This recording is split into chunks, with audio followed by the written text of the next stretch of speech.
Playing Anne Lister has been a huge part of my life.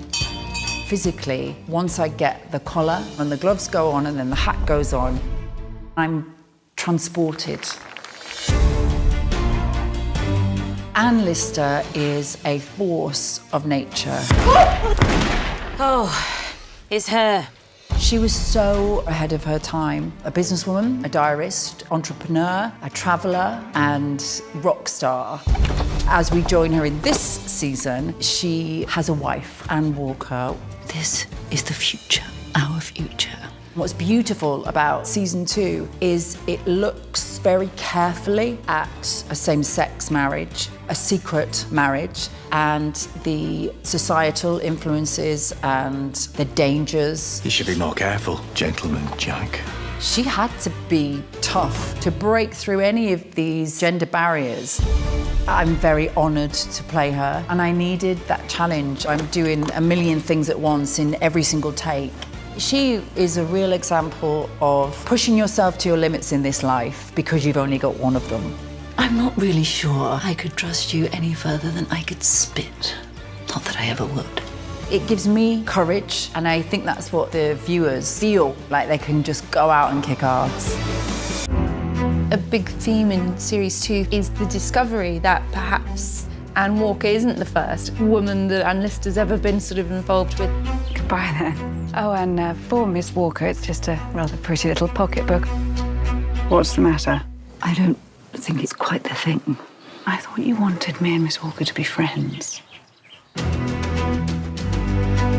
At the beginning of series 2, we meet Anne a few months after her and Anne have gotten married, and she's taking some time to recover and get her strength back and sort of do some work on herself away from her family.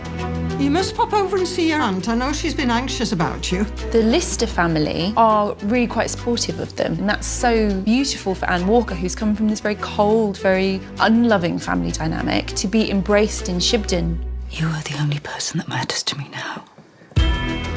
Shibden's so full of life and it's so full of character and history. I think that they are up against so much. Nobody wants them to be together, and certainly Anne Walker's family are horrified that she's gone off to live with this mad, eccentric woman. We are respectable ladies. Do you think anyone who knows the first thing about Anne Lister believes that? So they're a really big force to be reckoned with, trying to sabotage their relationship. You know they'll use it against me, if they can.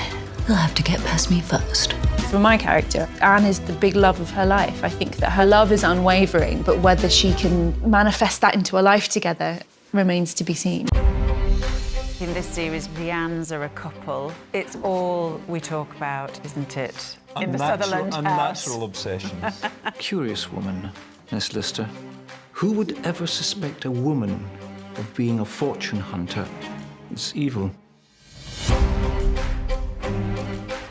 Elizabeth Sutherland is the older sister of Anne Walker. She's married really well. Well, she has, hasn't she? Yes, like in those days, she's married really absolutely. well. She's acing it in terms of what women are supposed to be doing in the early 1800s. We're a little bit closer in this series, I think, aren't we? Yes, dear. Yes. How much do we really know about Anne Lister? At the beginning of this series, Elizabeth is delighted that Anne and Anne are comrades together, taking on the world. What I like about Elizabeth is that she embodies the female expectations of the time. And when I say expectations, I mean expectations of herself and the females, and the expectations put on them by husbands and society. My sister-in-law is being manipulated into making choices that are neither hers nor in her best interests. You have a gut instinct, don't you, about Anne Lister, and I think you get to see in follow this series that it. maybe I'm a bit right. Your sister is being played for a fool. Captain Sutherland is always right. Everybody else is wrong, he's always right. And it's only your insistence. You wonder and then make me wonder. And I just can't not keep listening to this. It definitely has a big arc, our feelings towards Anne Lister as the series goes on. His mind goes into overtime trying to work out how he's going to solve this. How do you solve a problem like Anne Lister? My favourite thing about playing Mariana Lawton is that she can be a little bit manipulative sometimes. Dearest Fred, The die is cast. You at least will be happy, and this will teach her to be so who has nothing to hope for herself. Yours entirely and forever, Mariana.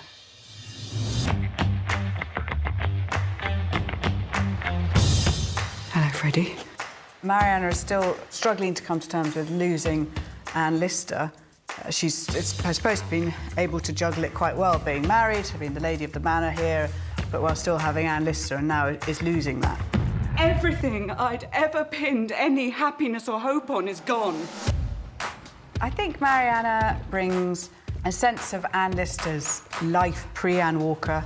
They're an intellectual match. They have so much shared experience. Do you remember that night in Scarborough? In the thunderstorm? I think that was the most blissful few hours of my life. They're an easy fit, or at least they were until Mariana married Charles. Miss Lister, Oh, Charles. how's your journey? Excellent. Good. Mariana, not having the financial security that Anne Lister had, felt confined to the expectations of a woman at that time, which was to get married to a wealthy man. Is everything all right? With him, we're ecstatic. The fun never stops. Her story is tragic, and it's the life led by worldly choices as opposed to following love. I had no choice. You could have run away with me. My family would have disowned me. Well, perhaps you should have disowned them for shackling you to that idiot. I am biased, but there's an argument that Mariana Lawton was Anne Lister's true love. I'm not the other woman. She is. And it's both sad and sometimes amusing because it's so familiar. The writing's so good that it speaks to any contemporary relationship as well. This series, we're on the warpath. We're extricating Anne Walker from Anne Lister's clutches. Doctor's orders to stay at Shibden. Doctor's orders not to be at Crow Nest, all on her own. Well, those are two different things. Mr. and Mrs. Priestley, how delightful. Eliza Priestley runs 2 schools. She's a woman of a certain age in a conservative community. William Priestley is a very distinguished man of Halifax. I think he's a good man. He ran a very well-known choir. The Priestleys used to be a champion of Anne Lister, and sexuality is something that the Priestleys cannot handle. My favourite thing about Eliza is her clothes. Bright, fussy, frilly, ridiculous, wonderful to wear. Miss Walker warned us. She said she'll have her in Paris before we know it. And who knows where they are now. If William Priestley or Eliza Priestley lived in this age, they would be entirely different people. They're enlightened, intelligent, so it's really interesting to follow 2 characters who are like that and can't handle Anne Lister. I think we have a conviction that we're doing the right thing. We are dignified people. We are good Christian folk, and that one simple fact must guide our every action and our every response to the actions of others.